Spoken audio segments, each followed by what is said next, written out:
Hi, we're continue with our little texture spheres. Now, I ran out of time on my recording from before, so I couldn't finish the rock. So I'm gonna redo it right now. But just to also update you, I took some time and slowed down. I tend to go very quickly because I'm limited to 5 minutes on these recordings.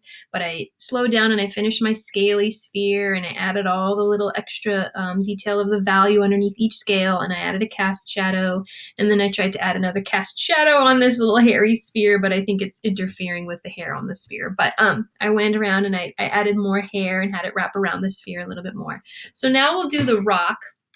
And when we go to do the rock, you have to think about being really, really nervous. So pretend you're going on a date with your favorite celebrity crush, whoever that may be. I don't know. When I go to shade in the sphere, and when I go to shade in anything with a pen, just adding a couple little lines for some crags on the rock. I don't go and outline the entire thing because that's just bad. Just don't do it. Just don't do it. Okay, bad. Okay.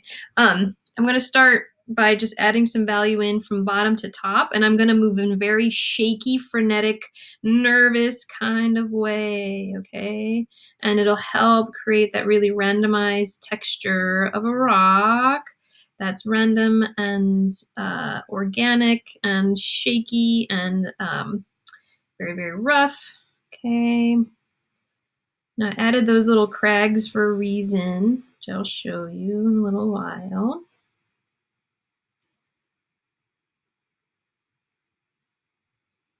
Okay, I'm going to come in and just keep shading it in, going around.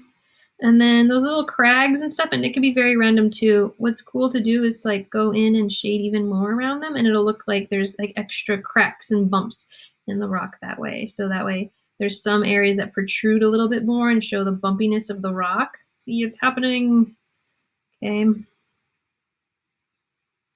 Which is a very natural thing. Rocks are very bumpy and they have like little pockets of roughness and where they've been broken or cracked or something.